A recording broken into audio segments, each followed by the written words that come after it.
Hello explorers and welcome to this week's video. Unfortunately in this week's video we have to say goodbye to the MVP. Like this video or comment down below if you've ever seen us on the road on our way to our next adventure. As you can see from the mud on the side, this machine was truly ready for any adventure. Something that I will always remember about this beast is the sound of that V6. Just have a listen. As you guys can see, we are on one of our last adventures with this epic machine. If you are wondering where we are, click on the pop-up banner in the top right hand corner to see the full video.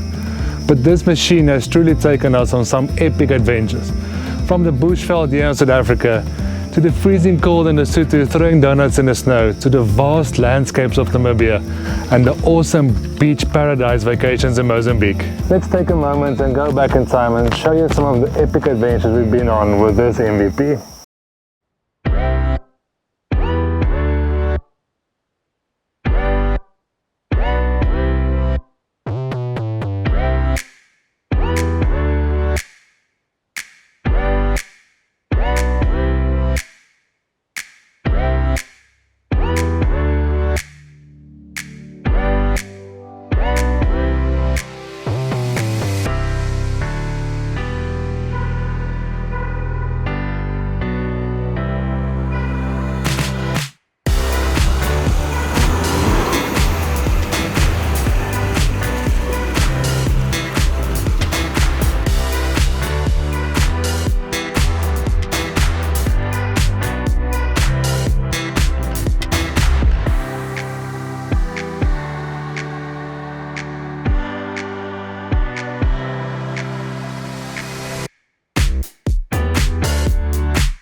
There's absolutely nothing wrong with this incredible machine, but for the adventures we have planned for the future, we need a different kitted vehicle.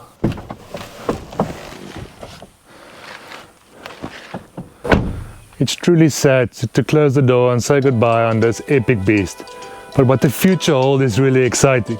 So let's go over to our new team member and say hello. Guys, please welcome our new team member to 2 Tickets to Anywhere. Please feel free to drop your best Ford joke in the comments below. We are waiting for them, but let's explain why we chose this vehicle specifically. So we didn't just go out and buy a new vehicle. I did a lot of research. We went to a few dealerships and looked at the vehicles available, but in my opinion there's only 2 options available: the next gen Ford or the Toyota Hilux. If you look at the new Amarok, in my opinion, that's just a sheep's in wool clothing because it's basically the same vehicle than this. And a Toyota, the ride comfort on those vehicles are not great. So you have to spend a lot of money to make it better. And they say there's a new one coming out, but there was no release date set, and we were a bit pushed for time, so we decided to go for the next gen Ranger. So we decided to go for the Wildtrak X. So let's give you a quick rundown on the main differences between a normal Wildtrak and the Wildtrak X. Okay, so let's go over the main differences. The nice thing about the Wildtrak X is it comes standard with 17-inch rims and 17-inch all-terrain tires. I'm not going to go into every little detail. There's a lot of videos on YouTube about detailed reviews if you want to go and watch them. But the other big difference on this is it comes with off-road Bilstein suspension standard from the factory that is lifted about 30mm higher than a normal Wildtrak. So you can easily spot the Wildtrak X driving down the road due to its distinctive cyber orange coloring in the front grille. The Wildtrak X is also the only Ranger you can get in cyber orange. But let's go over some other differences between the normal Wildtrak and the X. So other distinctive features are the spotlights in the grille here. The Wildtrak X also comes with the matrix LEDs. I must say this is an amazing innovation. Compared to our previous bakkie with the spotlights on, these lights are brighter in my opinion as a standard factory option. Other differences also include the full metal side step and not the aluminium one like you get on the normal Wildtrak.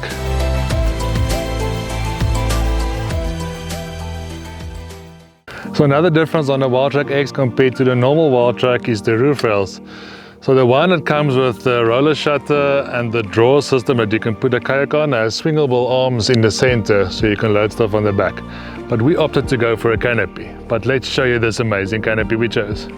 So after a lot of research and looking at all the options available on the market, we decided to go for a Rhinoman canopy on our next gen Ford Ranger. But let's show you why. Guys, just a quick disclaimer. After our final decision to go and purchase this canopy, we went to the factory to go and order our unit, and we asked them if they wanted to do a collaboration with us. And they said yes, so thank you to Rhinoman for giving us a discount on this canopy, but that did not influence our decision to buy this in any way, shape or form. But let's get back to the reason why we chose this one specifically. So the main reason we decided to go for this specific canopy is the crate drawer system at the back. So you can choose if you want this in a 60-40 split, or you can have two 40s. The cool thing is these lockable drawers that you can pull out that easily fits these front runner crates. So you can pull it out, easily access your crates, put stuff in, put stuff back. Another optional extra that's pretty cool is this tab here at the bottom where I put all my 4x4 recovery gear. So if the drawer system is not for you, they also offer kitchen units and other insets on the side. So let's cut to a clip at the factory to show you that.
Another cool thing about this canopy is these slots. We can easily fit these round hooks we got from Frontrunner as well.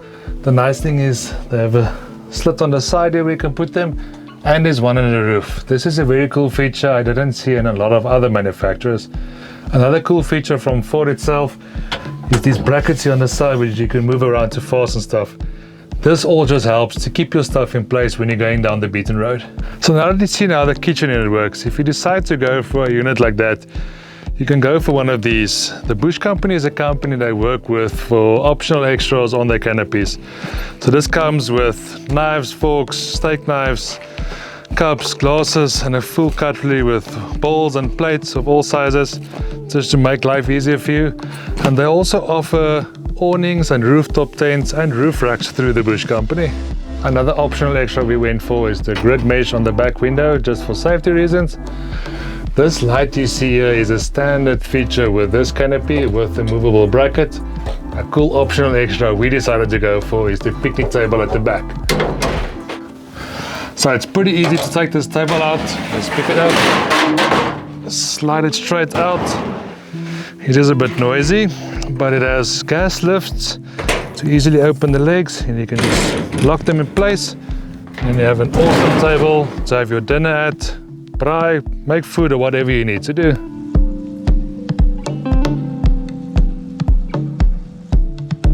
So once you are done, you just slide it back into place and clip it into place.